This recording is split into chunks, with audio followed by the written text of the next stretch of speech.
Saludos, bendiciones, amigos. Gracias por estar siempre conectado aquí con nuestro canal o nuestra emisora de radio.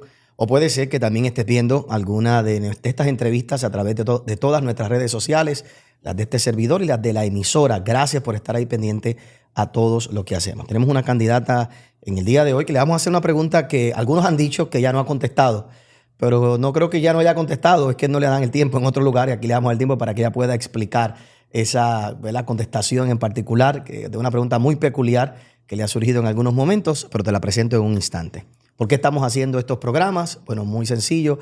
Hemos querido darle oportunidad a personas que en otros foros no le dan oportunidad, personas que no son muy conocidas, como has visto algunos aquí en las entrevistas pasadas, y que hay gente que siempre se queja de que no hay gente nueva, de que no hay personas nuevas en el ruedo político. Bueno, sí la hay, es que no siempre tiene la oportunidad de presentarse ante ustedes y aquí le hemos querido dar esa oportunidad. También hemos estado trayendo personas que son muy conocidas. Esta dama se ha dado a conocer las pasadas semanas aquí en Puerto Rico, pero en otros foros no tienen la oportunidad de hablar, como decimos, en oraciones completas y que puedan, ¿verdad?, esbozar sus pensamientos, sus ideas. Así que realmente eso es lo que queremos que ellos hagan para que usted pueda conocerles y tomar la mejor decisión que usted entienda en estos próximos días en camino a las elecciones. Así que muchas gracias por estar ahí conectado con nosotros. Te pido que lo compartas con otras personas y que lo estás viendo a través de las redes sociales.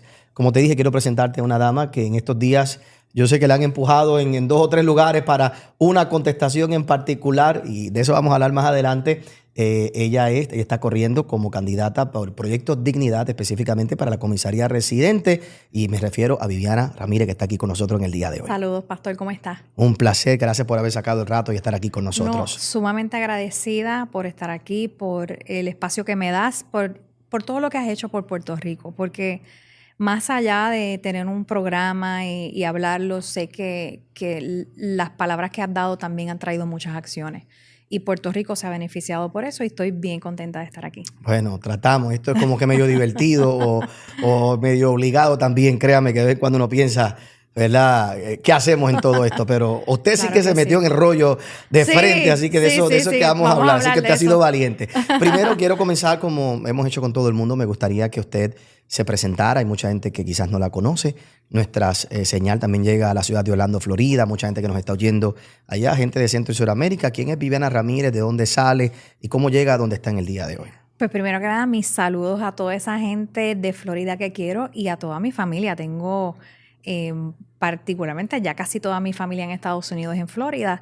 Y pues con todas estas situaciones de huracanes y todo, pues uno está bien conectado. Yo diría que esa es otro municipio más que se convierte en la de Puerto Rico. Así que mis saludos a todos allá en Florida. Mira, nosotros comenzamos trabajando, mi esposo y yo trabajando para lo que es Puerto Rico. Desde muy pequeña, yo diría a los 16 años, pues me convertí en mi escuela. Siempre teniendo un sentido, unos fundamentos y unos valores bien claros. Mi papá me enseñaba que era el respeto, la integridad, lo que era el respeto a los adultos mayores.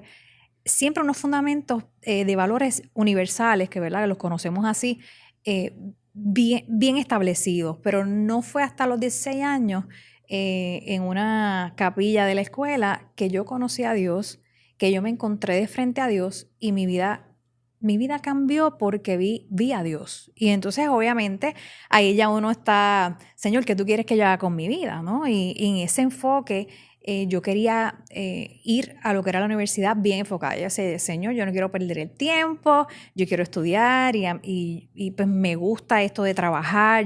Yo me veía una persona bien comprometida, ¿no? Y pues dentro de eso, pues ahí es que entro en el área de recursos humanos.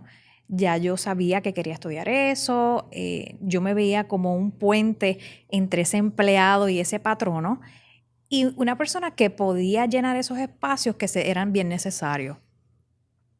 Dentro de ese espacio, a la misma vez estoy trabajando en mi iglesia, estoy teniendo un liderazgo en el área de alabanza de oración, a la misma vez estoy trabajando con unos ministerios de jóvenes, luego empiezo con el ministerio de mujeres, con niños.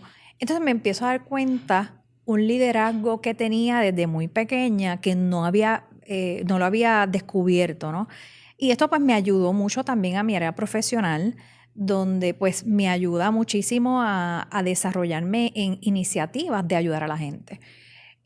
Tan sencillo como me acuerdo una vez que pasábamos en una avenida, yo tenía a mi nena muy chiquitita, y entonces pues ahí me acuerdo un letrero que era bastante pornográfico. Y después de pasar 2 veces, dije, yo necesito pararme, necesito parar y necesito hablar con ese dueño porque yo estoy bien contenta que una persona sea empresaria, que esté tratando, ¿verdad?, de salir hacia adelante, pero ese, ¿verdad?, anuncio no me gusta. Y pues de una manera muy cordial hablé con ese empresario, qué bueno que comenzaste, veo que llevas poco tiempo, pero, pero esto me está molestando y yo paso por aquí con mi hija, una niña pequeña. Y él en ese mismo momento dijo, lo voy a quitar. Eso a mí me impactó porque dije, ¿cuántas personas pensaban lo mismo y no se detuvieron a hacer un cambio? Entonces me di cuenta ese sentido de empoderarse y nosotros cambiar lo que era nuestra comunidad, nuestra vecindad. Entonces me empecé a dar cuenta. ¿Qué comunidad fue esa? ¿Qué área? Eso fue en el área de Bayamón, en la avenida Main. ¿Usted es de allí, de esa área? De esa área, soy de Bayamón. Y entonces, pues, eso me dio una visión muy distinta a decir, muchas cosas no me gustan de mi país, ¿qué estoy haciendo? Y dentro de todo eso, pues, también conociendo a mi esposo, lo conocí en la iglesia, nos casamos, tuvimos 2 hijos, ahí nos ordenan para nuestro pastorado.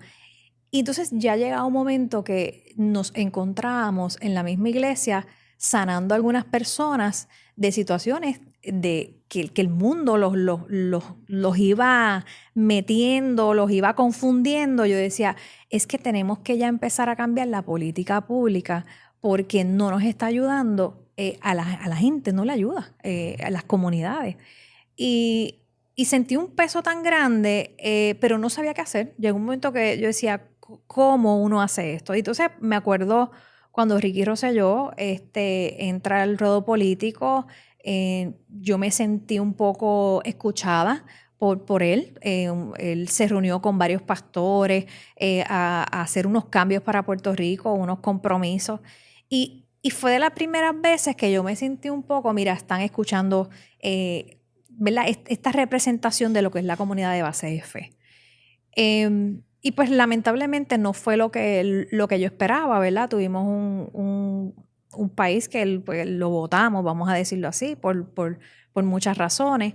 Y ahí es que yo me doy cuenta el impacto que tuvo Proyecto de Dignidad cuando yo lo vi en las papeletas.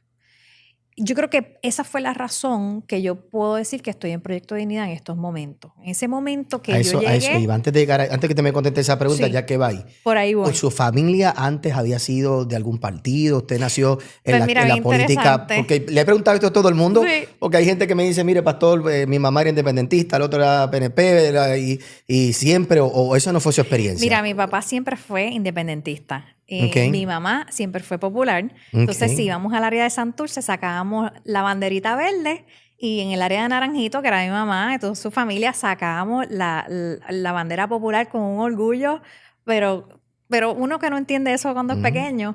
¿Y alguno de ellos estuvo en la política activa a nivel de correr? Mi papá ¿Usted es la primera en su familia?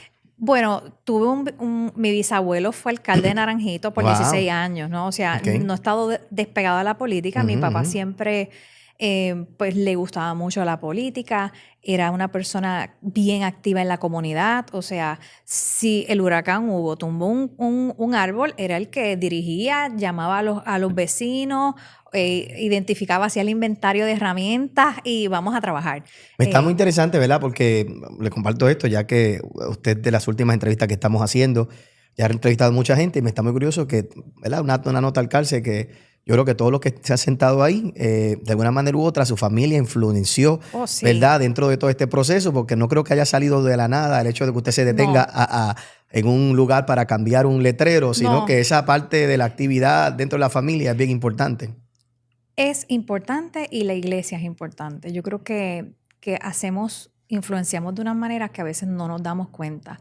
Sí, la responsabilidad cívica se aprende. Este sentido de responsabilidad hacia mi comunidad, hacia mi país, eso es algo que aprendemos. Inclusive también esa sensibilidad hacia los adultos mayores también se aprende. Mi papá tuvo negocios en medicina nuclear que los pacientes son adultos mayores. Y él nos enseñaba, tienen que abrir la puerta, si se les cae algo, tienen que recogérselo, no esperen a que ellos traten de bajarse, si están en silla de ruedas. O sea, nos dieron unos adiestramientos que son necesarios para nosotros tener esa empatía con el público. Excelente, me está muy, ¿verdad? Como decía hace un momento atrás, que es muy interesante que hayan estas experiencias dentro de la iglesia y dentro de la familia, y que son los que motivan a muchas veces a servidores como usted a entrar en este ruedo.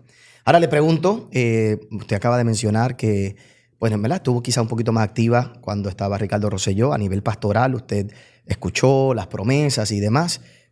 ¿Por qué decide realmente usted entrar en el Proyecto Dignidad? ¿Por qué Proyecto Dignidad es su opción y no el PNP, no el Popular, ¿verdad? O el Partido Independentista? Claro. En el momento que en el 2019 yo fui a votar y vi las papeletas que vi a Proyecto Dignidad, a mí eso me impactó muchísimo. En el sentido de que por fin yo me sentía que un partido me representaba mis fundamentos, representaba mi visión de lo que era la vida, como ¿verdad? Pro vida, lo que significaba la familia. Yo decía, yo soy pro familia, yo no quiero esa separación donde el Estado controla cómo yo crío a mis hijos. Y pues la otra parte de la pro empresa, ¿no? Ese sentido de la libertad económica. Para mí eso nunca había ocurrido, me sorprendió inclusive, ya yo iba directa, sabía lo que iba a votar. Pero en ese momento yo dije, yo quisiera eventualmente apoyar al partido. Y ahí es que luego Proyecto de Dignidad comienza a formalizarse, crear unas estructuras que ellos aún no habían tenido. Y ahí es que entro en el Comité Municipal de Bayamón, me hago vicepresidenta. Y con el presidente estuvimos trabajando. Yo me sentía, ¿verdad?, que mis experiencias de recursos humanos, pues iba realmente a reclutar personas, iba a identificar a lo mejor candidatos. Pero nunca pensé necesariamente que iba a llegar a escoger un puesto como la de comisaría residente. Pero Proyecto Dignidad para mí era un partido que se tenía que solidificar, que tenía que ser un partido como una continuidad de una opción para la gente decidir. Yo decía, teníamos que, ¿verdad? Viendo Estados Unidos, que está bien marcado esta parte de liberal y conservador, o republicano, demócrata, yo también entendía que para Puerto Rico era necesario hacer esas distinciones y quería apoyar al partido. Así que, y en este momento, ¿cómo usted ve a Proyecto Dignidad de cara a estas elecciones? ¿Cómo usted lo mira? Sabemos que es un proyecto, un partido, debo decir, ¿verdad?, emergente, que está creciendo. ¿Cómo usted lo mira para estas elecciones? Cuando comencé, yo veía un partido emergente. Me sorprendió el crecimiento que hemos tenido. En el 2019 habían alrededor, o sea, contándote legisladores municipales, no llegábamos ni a 30 candidatos. En estos momentos estamos sobre 430 candidatos. No esperaba esa estructura tan formada, no esperaba tampoco la gente de la calidad del calibre que he visto. Y esto pues te lo digo de esta visión de recursos humanos, que yo evalúo los perfiles y digo, mira, nosotros necesitamos un perfil distinto. Estuviste hablando de personas nuevas. Yo creo que eso fue lo que me motivó a mí a tomar esta posición particularmente, porque mi perfil era bien distinto a lo que ya hemos tenido, o inclusive los mismos candidatos que tenemos en este momento. Necesitamos ver algo distinto, necesitamos ver personas que les importe más el pueblo que sus mismos intereses. Así lo vi en ese momento. Y yo veo a Proyecto Dignidad compitiendo con unos monstruos de partidos de años, ¿verdad?, que llevan años, que tienen unos recursos que no necesariamente Proyecto Dignidad tiene, pero que se ha podido en muchas áreas equiparar. Y eso me ha sorprendido muchísimo. Usted está corriendo como candidata para la comisaría residente. Así que la pregunta que más o menos le he hecho a todo el mundo se la hago desde la perspectiva de una candidata a la comisionada residente, ¿verdad?, o la comisaría residente. ¿Cuáles son los problemas más grandes que usted ve que tiene Puerto Rico, que tiene nuestro país, y que usted cree que desde esa posición se deberían trabajar y que quizás no se han trabajado? Inmediatamente te diría la credibilidad. Cuando tú entras a entender lo que es el Congreso, lamentablemente el Congreso ve a Puerto Rico un poco un tema más, y a veces ni es el tema. Puerto Rico comenzó a ser un tema cuando ocurrió el huracán María, donde en el Congreso se empezó a hablar de Puerto Rico, de una manera bien distinta a lo que Puerto Rico lo que pide es estadidad. Y esa es la narrativa que los congresistas tenían. Puerto Rico lo que va a pedir es el estatus, statehood, es lo que ellos le dicen. Eso es todo. Y van a pedir dinero y eso es todo. No fue hasta que el huracán María, que entonces las personas que ya vivían en Estados Unidos, que es una diáspora de 6 millones de personas, estamos hablando de muchos puertorriqueños y muchos hispanos, se identificaron con Puerto Rico, sintieron esa empatía, ese sentido de que mira, que somos ciudadanos americanos iguales y qué está pasando, por qué no está llegando la ayuda igual. Y viendo que muchos estados han tenido unos desastres significativos como Katrina, como Harvey, o sea, son situaciones donde las personas han experimentado ese mismo dolor que vieron con el huracán María. Entonces, una de las cosas que he visto es que entra mucho dinero a Puerto Rico, no se utiliza o no se administra de la mejor manera y nosotros perdemos muchísima credibilidad. ¿Y cómo un comisionado residente podría hacer eso? ¿Cómo usted cree que se podría Primero lograr? que nada, tenemos que establecernos, identificarnos primero. ¿Con qué nos vamos a identificar? En mi caso, yo me identifico como republicana, soy bien clara en mis posturas, no estoy diciendo que un día soy demócrata, otro republicana como algunos, y para ellos eso es bien importante. A la misma vez, tomar decisiones. Tenemos que tomar decisiones de quién vamos a apoyar. El puertorriqueño que está aquí no necesariamente va a tomar una postura si apoya un presidente, apoya al otro, pero como comisionada residente yo entiendo que es sumamente importante que tomemos postura y hay unas decisiones más difíciles que otras, pero para ellos eso es importante, que nosotros vengamos claros de decir, yo soy Viviana Ramírez, yo soy republicana, yo soy conservadora, yo voy a trabajar con la rendición de cuentas de estos fondos federales que lamentablemente no se ha podido demostrar que hemos podido atender correctamente. Eso es de lo primero. Yo creo que una de las cosas que yo me alineé rápidamente con Javier Jiménez era esa seriedad en esa fiscalización, en esas disciplinas fiscales que Puerto Rico necesita. Y lamentablemente un poco me siento que nos han mentido de esa percepción que está ocurriendo en Washington a lo que Puerto Rico piensa. Puerto Rico es bien orgulloso, Puerto Rico siente que tiene mucho valor y para mí lo tiene. Lo que pasa es que allá no lo ven así. Y para mí es importante subsanar esas relaciones, primero que nada viniendo de frente, teniendo unas posturas claras como Proyecto de Dignidad. Todos sus candidatos han venido diciendo esto es lo que yo pienso y no lo han cambiado. Como hemos estado muy acostumbrados, o yo no sé si es que soy yo que lo he visto, donde nos prometen esa idea de político que nos promete y no cumple.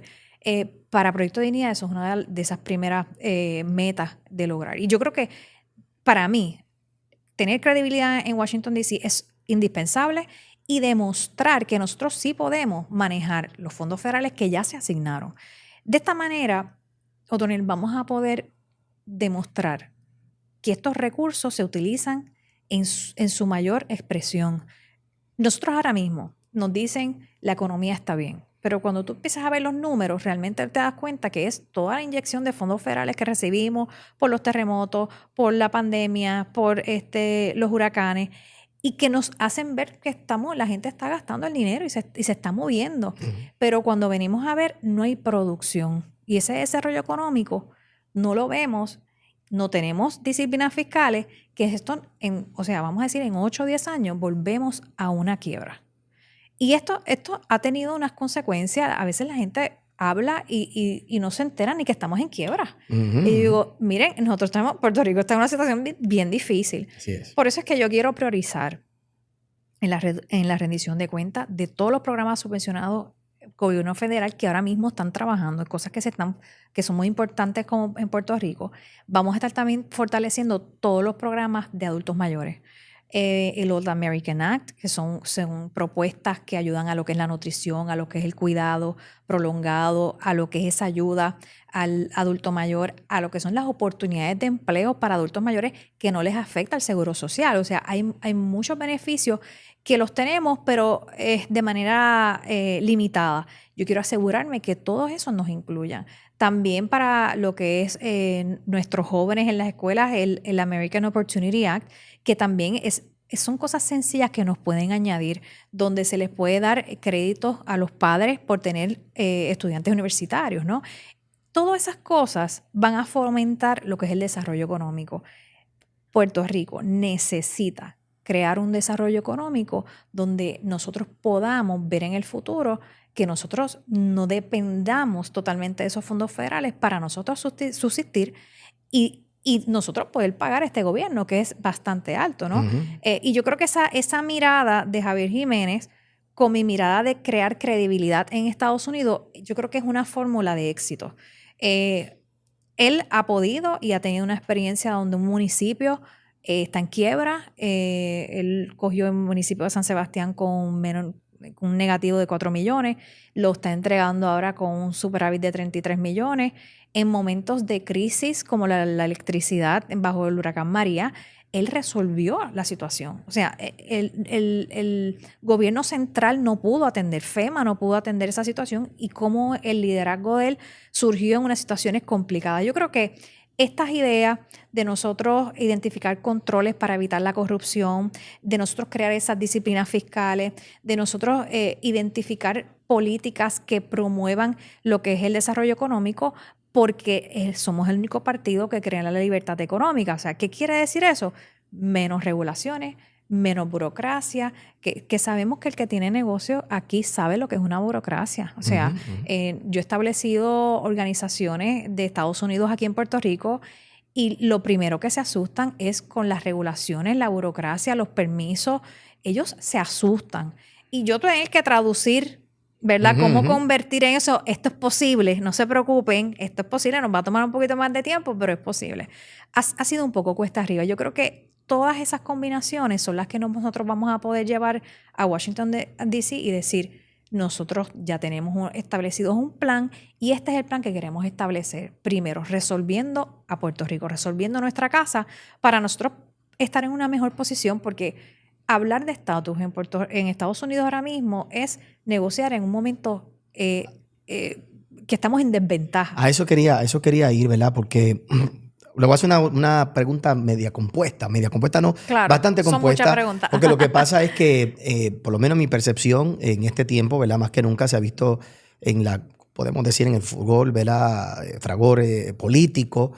Bueno, pues número uno, el aspecto de que es independencia, estadidad, que si comunismo, que si socialismo, se ha mezclado ideología con estatus. Correcto. Hay un montón de gente que también tiene esta idea de que el estatus, como usted acaba de decir, ¿verdad? Que realmente no es lo más importante en este momento, que solo vale, ¿verdad? La administración. Yo sé que Proyecto Dignidad ha dicho que realmente pues, su campaña no es fomentar una fórmula de estatus como tal, y que no van a buscar tampoco necesariamente provocar eso hasta que resuelvan. Correcto. Pero ¿cuán importante es eso realmente? ¿No es importante? ¿Es secundario? ¿Cuán importante es que la gente conozca las ideologías y los pensamientos también de todos los candidatos?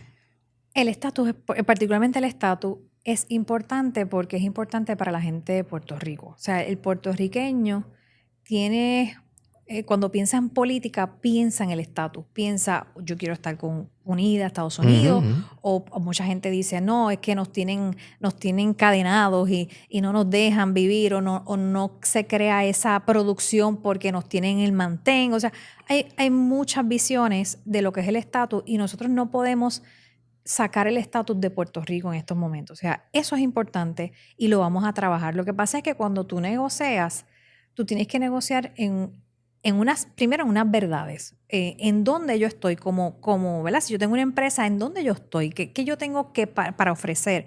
¿Qué yo tengo para que negociar, para yo beneficiarme? Y Puerto Rico no está en ese momento en estos momentos. O sea, no es un buen momento para beneficiarse. Puerto Rico está en unas situaciones difíciles económicas, de salud, de educación, donde la falta de mantenimiento se está viendo en este momento. Y para aquel que dice, porque ¿verdad? Acabo hoy de venir de otro lugar y que enseguida me empiezan a escribir en los comentarios y gente que dice que parte del problema, es más, y aquí en estos días entrevistaba a una persona que cuando le pregunté cuál es el problema número uno de Puerto Rico es el estatus. ¿Realmente el estatus resolvería algunos de estos problemas o no lo resolvería? Bueno, si somos estados se resuelven unos problemas. Y entiendo que usted es estadista. Yo soy estadista y entendiendo, y me gusta la parte de Proyecto Unidad porque como no te ajusta a un partido por el estatus, te deja ver, yo pienso que el tema del estatus te deja verlo un poquito más objetivo. Si yo entiendo y busco el contexto de dónde está Puerto Rico en estos momentos y decir, ay, quiero ser independentista, yo no lo veo posible porque ahora mismo 76% del presupuesto de salud nada más es de Estados Unidos. Entonces, yo imaginarme un Puerto Rico sin un 76% de presupuesto en salud, para mí es como una crisis. Pienso que se formaría una crisis seria. Entonces, no lo veo posible. Yo entiendo que ahora mismo nosotros tenemos que ser objetivos y abrazar la verdad de dónde está Puerto Rico.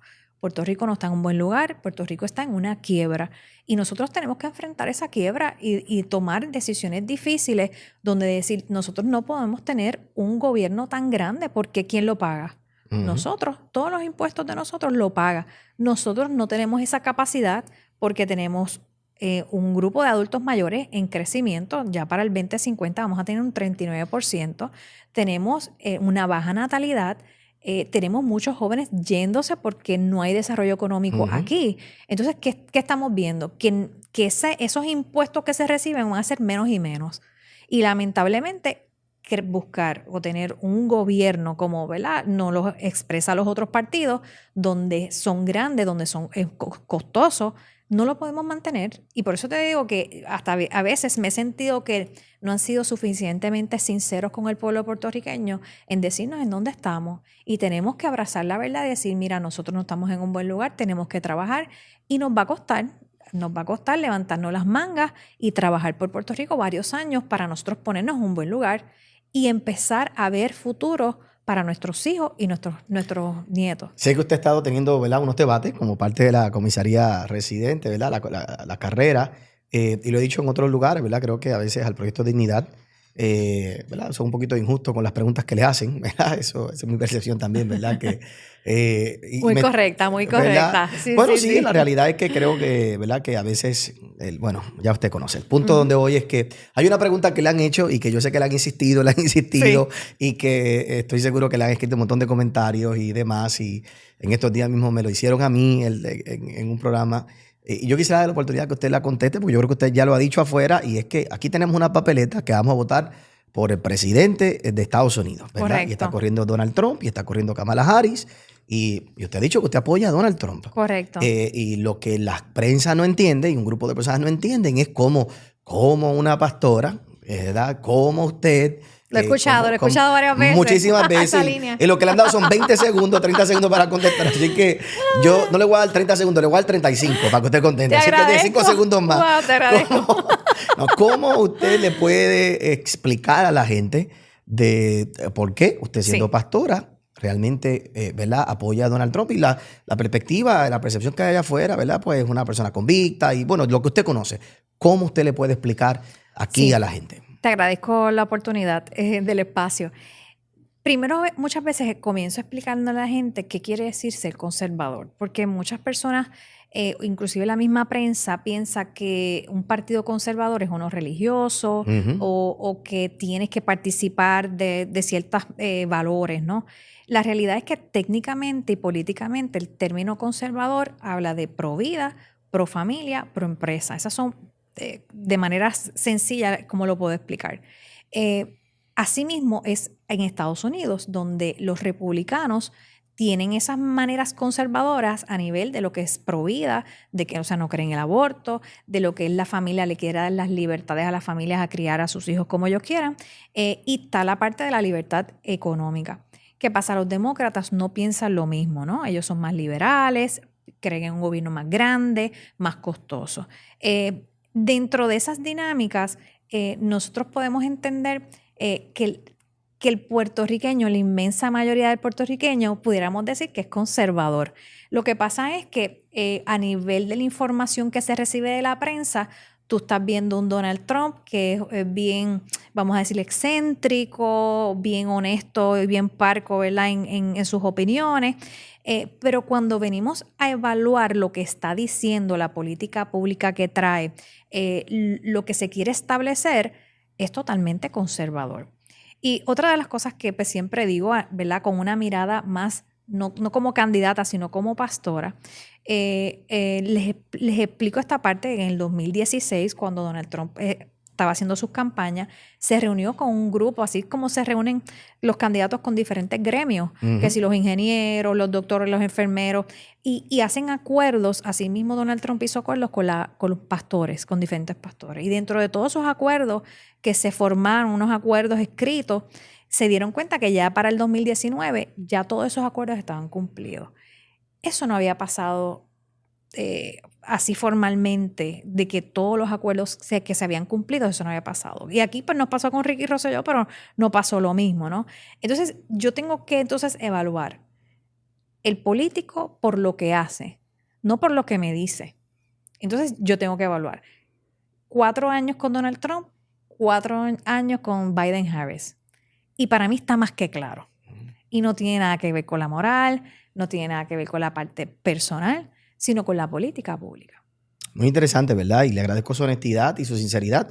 Yo lo he dicho, ¿verdad? Yo si estuviera en Estados Unidos, apoyaría a Donald Trump más de frente, ¿verdad? En ese sentido, aquí lo he dicho, que me encanta la política pública de él, aunque uno no está de acuerdo, ¿verdad? Quizás con su estilo y su forma de ser en ciertas cosas, pero la realidad es que abrió puertas a la iglesia en muchos lugares. Correcto. Que antes no existía, y que hay cosas que la gente no conoce que él hizo, ¿verdad? Pero nada, eso es tema para otro día. Y como paréntesis, o sea, cuando podemos evaluar toda esta situación de los casos de Donald Trump, uno que entra un poco más en la política y entiende el juego político, la estrategia política, vemos una agenda clara de los demócratas en contra de Donald Trump. Entonces no podemos tomar por cierto todas estas cuestionamientos sin la información correcta. Yo creo que eso no lo hemos tenido aquí.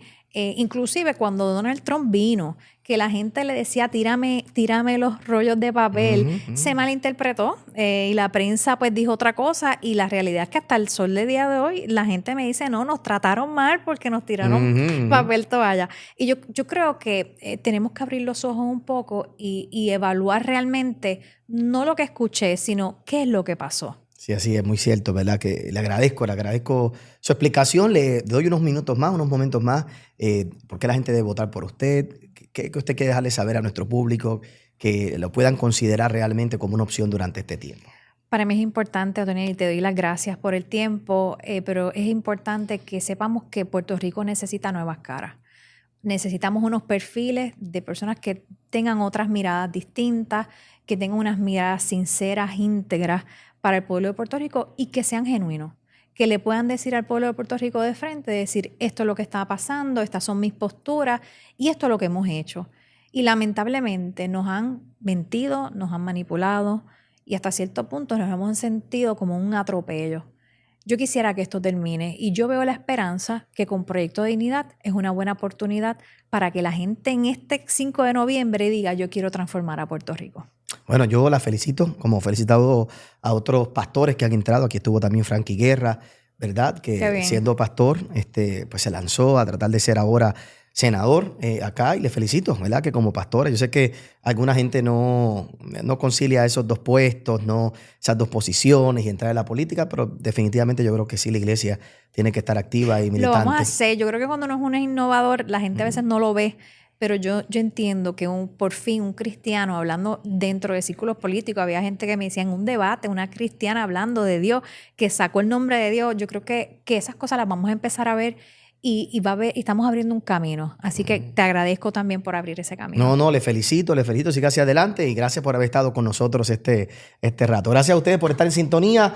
Por favor, busque la información aquí de la candidata para que usted pueda tener más información de ella. Busque todas las redes sociales que hemos mostrado aquí en la pantalla. Gracias por estar conectado con nosotros. Comparte esta entrevista con otra gente y déjale saber que hemos estado haciendo estas entrevistas para que usted conozca todos los candidatos que usted tiene como opción para estas próximas elecciones. Así que bendiciones a todos.